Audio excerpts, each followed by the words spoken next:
We move on to comeback player of the year. It feels to me, speaking of quarterbacks that fit a lot of these awards, you don't have the Dak, Joe Burrow, where you really felt at that point, at some point last year, by down the stretch, the final 3-4 weeks of the season, it was a two-man race. It came down to those two guys and just what narratives and what story felt bigger. And of course, Cincinnati reaching the Super Bowl, that of course is not factor into it, but it elevates the Joe Burrow story, and Dallas kind of, falling on its face quite literally when they couldn't snap the ball. Anywho, the profile on comeback player of the year this season and maybe how years past, Brandon, how does it play out? Yeah, you nailed it. We're looking at a quarterback award. Usually 10 of our last 14 comeback player of the year were quarterbacks, and it's a story award. This is about narrative. Like we talk about narrative with the other ones. Comeback player of the year is entirely a narrative. Holy cow, we counted you for dead. You're injured. We traded you. We left you where nobody cared anymore. You're back, baby. What's the story? You need a story here. So, that's obviously Joe Burrow, Dak Prescott, really easy stories to tell last year.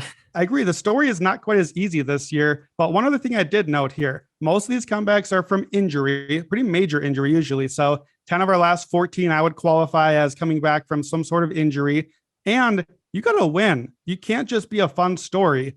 13 of our last 14 winners made the playoffs, and 13 of them won 9 or more games. So it's got to be more than a story. And that's where it gets a little tricky this year, because some of those, like you said, Brandon, the quarterbacks that seem to stand out here, a Baker Mayfield, Jameis Winston, the guys who are near the top of the odds, well, are they going to win enough to capture our hearts with the right story? For sure. And not only capture our hearts, but time is not on their side. If it doesn't start well for Baker, who's to say Matt Rule, a desperate coach on the hot seat? Let's go to Sam Darnold. I mean, my job's on the line. Baker, we're not paying you, so thank you very much. Didn't work out, so be it. Jameis, you started off great last year. We feel for you, but we're already sort of rebuilding on offense here in New Orleans. We're all set. Thank you very much. Before we get to Brandon's pick, Jill, who do you like for this comeback player of the year this season, 2022? Just to go more with what Brandon was saying, obviously looking at quarterbacks like Marcus Mariota, like sitting there around, 18, maybe 20 to 1, depending on the book, pretty much discarded from the league, since 2019. Like if he somehow gets the Atlanta Falcons, this roster to 8 or 9 wins, again, locked and loaded, because again, this team is projected 4 or 5 wins at best. Mm-hmm. Same thing, Mitch Trubisky, as we were talking about, if he was somehow to do that. But again, I would probably more lean to Tomlin's coach of the year candidacy more than Trubisky's comeback player of the year aspect. So based on talent and upside, I'm going Christian McCaffrey. I know we're going to buck the trend here about quarterbacks, but he's going to be given so much opportunity. And again, it's not a coincidence. He's being taken in the top 2 picks in every fantasy draft. He's consensus pick there. Injuries are always a concern. I mean, we said the same thing. And look, Derrick Henry is the favorite right now for this award, and he's coming off a pretty devastating foot injury as well. So I'm going to look at Christian McCaffrey because, again, just what his talent and upside is, the stats that he can rack up, he'll just have much more of an impact than, say, a Marcus Mariota, Mitch Trubisky, or even a Baker Mayfield, Sam Darnold platter. What do you got for us, Brandon? Yeah, this is a tough one because I want a quarterback here. But like Jill said, there are some other quarterbacks that could sneak in and win this award here. Even the guy that I want, I'm just going to give you a name here. I have not seen him at a book.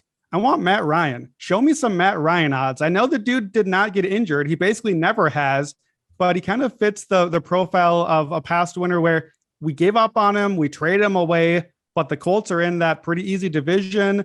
They have a good chance to win 10, 11, 12 games. Maybe they're much better without Carson Wentz this year. Just a chance to, suddenly the Colts are a 2 or 3 seed in the AFC and looking pretty solid. And it's like, hey, Matt Ryan, we're not going to give him another MVP, but hey, guy's doing pretty well, So I'm looking for him, maybe even a Lamar Jackson. I'm waiting here because I think I need a quarterback later, and I don't think it's those top guys, but we'll see who it could be. If you want to make the grossest bet that you could make this year, Deshaun Watson is 250 to 1 out there. If you just want to wait around, hope the Browns just stay afloat, and then you get Watson just red hot in those last 6 weeks. It's your money, not mine. To your point on Matt Ryan, if you want someone to blame as to why he's not on this list or available, blame the Falcons, because you should have taken, clearly, now Kyle Pitt's a great player. You should have taken a quarterback, and at the very least, you just pull Matt Ryan, and you're right, he doesn't miss games. So if they're looking at it like, well, our season's already lost, let's see what we have in X quarterback that we drafted, and say even like the second or third round, just give him a look. That way you can definitely say, we are moving on from Matt Ryan. They never gave a clear indication because he played in all 17 games this past year. But that's a good thought. It's definitely something to keep an eye on if the Colts end up making some noise and if he does appear on odds boards.